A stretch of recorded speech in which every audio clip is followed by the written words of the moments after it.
मैं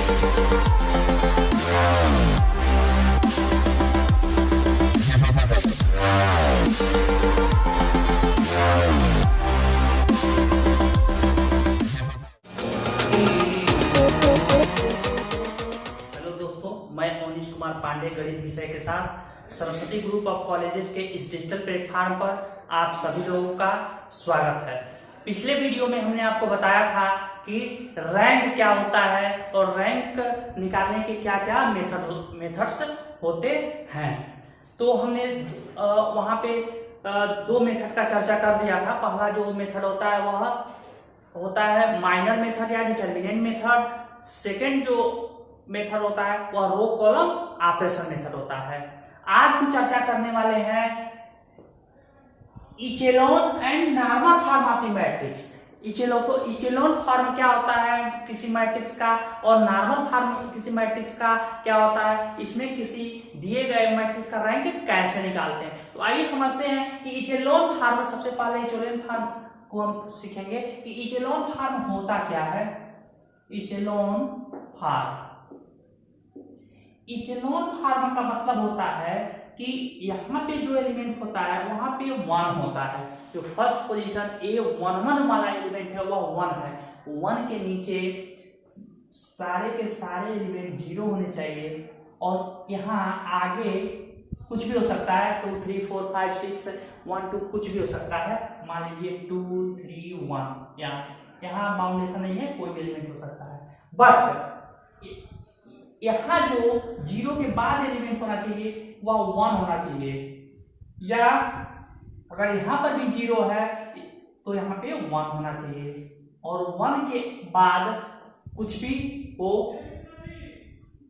फिर अगला स्टेप है कि 0 0 और फिर यहाँ पे 1 हो। इट मीन्स हर एक रो में 0 के बाद 1 होना चाहिए। 0 के बाद 1 होना चाहिए। यहाँ पे 0 के बाद 1 है। यह आपका है echelon form of the matrix. किसी मैट्रिक्स का इचेलॉन फॉर्म। इचेलॉन फॉर्म में होता क्या है, यहाँ पे तो 1 होता है और 1 के नीचे का सारा एलिमेंट 0 होना चाहिए। 1 के नीचे का सारा एलिमेंट 0 होना चाहिए और जो रो वाले एलिमेंट है 0 के बाद अगर आपने 1 ले लिया है तो 2 3 होना चाहिए। फिर यहाँ पे 0 है, यहाँ पे 1 होना चाहिए। मतलब इस तरह का सिचुएशन होना चाहिए। अगर इस तरह का सिचुएशन है तो हम कह सकते हैं कि यह इचेलॉन फॉर्म में है। तो अगर हम कोई हमारे पास मैट्रिक्स है, उस मैट्रिक्स को इचेलॉन फॉर्म की सहायता से हम कैसे उसका रैंक निकालते हैं। अगर हमारे पास कोई मैट्रिक्स इस तरह का है, A = 1 2 3 1 2 4 6 2 1 2 2 2, यह हमारा एक मैट्रिक्स है। इस मैट्रिक्स का इचेलॉन मेथड से हम निकालना सीखेंगे रैंक। तो सबसे पहला और इचेलॉन फॉर्म का सबसे बड़ी ये बात है कि कभी भी इचेलॉन फॉर्म से किसी मैट्रिक्स का रैंक निकाला जाता है तो उस पर केवल रो ऑपरेशन होता है, कॉलम ऑपरेशन कभी नहीं करते हैं, हमेशा रो ऑपरेशन होता है। तो अब यहाँ आइए सीखते हैं। इस पोजीशन पे 1 है, यहाँ तो कुछ नहीं करना। यहाँ पे 2 है और हम आपको बताए हैं कि 1 के नीचे 0 होना चाहिए। तो 2 को 0 बनाना है तो क्या करेंगे, अगर हम फर्स्ट रो का 2 टाइम्स कर दें, अगर फर्स्ट रो का 2 टाइम्स करके हम R2 में से सब्ट्रैक्ट कर दें तो आपका एलिमेंट यहाँ का 0 हो जाएगा। फिर यहाँ पे भी 0 चाहिए तो R3 में से R1 को सब्ट्रैक्ट कर दीजिए, यहाँ भी 0 हो जाएगा। तो A = first row as it is 1 2 3 1। फिर क्या करेंगे, 2 times of R1 minus R2, तो 2 × 2 - 2, यहाँ पे 0 हो गया। 4 - 4, यहाँ पे भी आपका 0 हो गया। 6 माइनस 6 0, यहाँ पे भी आपका 0, फिर यहाँ 1 माइनस 1 0, 2 माइनस 2 0, 2 माइनस 3 माइनस 1 और 2 माइनस 1 1 हो गया। इस तरह का कुछ सिचुएशन आया। अब हम क्या करेंगे, अभी भी इक्विवेलेंट फॉर्म में चेंज नहीं हुआ, इंटरचेंज कर देते हैं। रो इंटरचेंज R3 इंटरचेंज R2, तो A is equivalent to 1 2 3 1 0 0 minus 1 1, फिर 0 0 0 0, ये हो गया। 1 के नीचे तो 0 आ गया, बट इस रो में हम देख रहे हैं कि 0 के बाद माइनस 1 है, तो 0 के बाद माइनस 1 नहीं होना चाहिए, हमेशा 0 के बाद प्लस 1 होना चाहिए। तो हम क्या करते हैं, दूसरे कॉलम में R2 में हम माइनस 1 का मल्टीप्लाई कर देते हैं। तो मल्टीप्लाई करेंगे तो A is equivalent to 1 2 3 1 0 0 plus 1 minus 1, फिर आपका 0 0 0 0। आपका यह इचेलॉन फॉर्म में चेंज हो गया। 1 आया, 1 के नीचे 0 आया, सेकेंड रो में 0 0 बाद 1 है, यह कंप्लीटली 0 रोज है, तो कंप्लीटली 0 रोज है, यहाँ से कुछ करना नहीं है। अब रैंक निकालने के लिए हम काउंट करते हैं कितने रो ऐसे हैं, यह आपका इचेलॉन फॉर्म है। अब काउंट करते हैं कितने रो ऐसे हैं जो नॉन जीरो हैं, तो 1 रो और 2 रो नॉन जीरो रो है, या जो तीसरा रो है वो कंप्लीटली 0 रो है। अतः रैंक ऑफ ए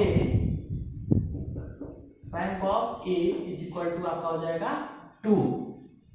इस क्वेश्चन में rank of A is equal to 2 हो गया। इसको रो इज इक्वल टू 2 भी लिख सकते हैं। अगला हम डिस्कस करेंगे normal form of the matrix. Normal form क्या होता है किसी मैट्रिक्स का।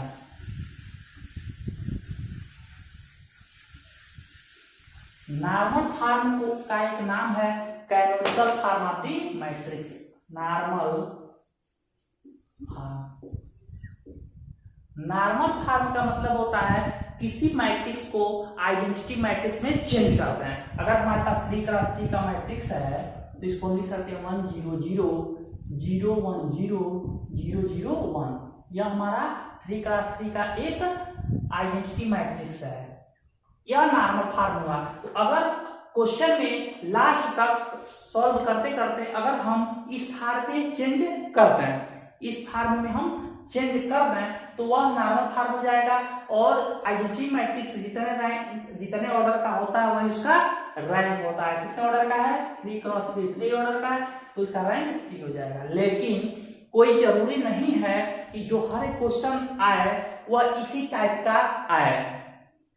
यह 4 टाइप से आ सकता है नॉर्मल फॉर्म क्वेश्चन सॉल्व। पहला आ सकता है IR, यानी कंप्लीटली आइडेंटिटी आ जाए 1 0 0 0 1 0 0 0 1, इस तरह का सिचुएशन आ सकता है। या आ सकता है IR एक रो 0 हो सकता है, जैसे 1 0 1 1 0 0 0 1 0 0 0 1, और यहाँ पे एक कॉलम कंप्लीटली 0 हो जाएगा इस तरह का। तो हम क्या करते हैं, इसको नहीं लेते हैं, बस इतना ही लेंगे और कितने ऑर्डर का हो जाएगा, 3 ऑर्डर का हो जाएगा। या एक सिचुएशन ऐसा आ सकता है IR एक रो कंप्लीटली 0 होगा, जैसे 1 0 0 0 1 0 0 0 1 फिर 0 0 0, इस तरह का सिचुएशन आ सकता है। या पहला सिचुएशन है, दूसरा सिचुएशन है, तीसरा सिचुएशन है। या ऐसे आ सकता है, एक रो में 0 आ सकता है, या और एक कॉलम में भी 0 आ सकता है, जैसे 1 0 0 0 1 0 0 0 1, इस तरह का सिचुएशन आ सकता है कि एक रो आ जाए, एक कॉलम में 0 आ जाए। तो इस तरह से सिचुएशन अगर क्रिएट कहीं होता है तो सिर्फ हम आइडेंटिटी मैट्रिक्स को देखते हैं। आइडेंटिटी मैट्रिक्स यहाँ पे 3 ऑर्डर का है तो रैंक 3 आ जाएगा, यहाँ पे भी 3 है रैंक 3 आ जाएगा, यहाँ पे भी आइडेंटिटी मैट्रिक्स 3 ऑर्डर का है, यहाँ पे भी आइडेंटिटी मैट्रिक्स 3 ऑर्डर का है। तो सिर्फ हम आइडेंटिटी मैट्रिक्स को देखते हैं और जो रो जीरोज रोज है या जीरोज कॉलम है हम उसको एलिमिनेट कर देते हैं। दोस्तों नॉर्मल फॉर्म में जैसे हम इचेलॉन फॉर्म आपको बताया कि उसमें केवल रो ऑपरेशन होता था, लेकिन इचेलॉन फॉर्म में केवल रो ऑपरेशन होता था, लेकिन नॉर्मल फॉर्म में रो और कॉलम दोनों तरह के ऑपरेशन किए जाते हैं। आइए देखते हैं, एक क्वेश्चन लेते हैं, उसको हम नॉर्मल फॉर्म में चेंज करके उसका रैंक निकालते हैं।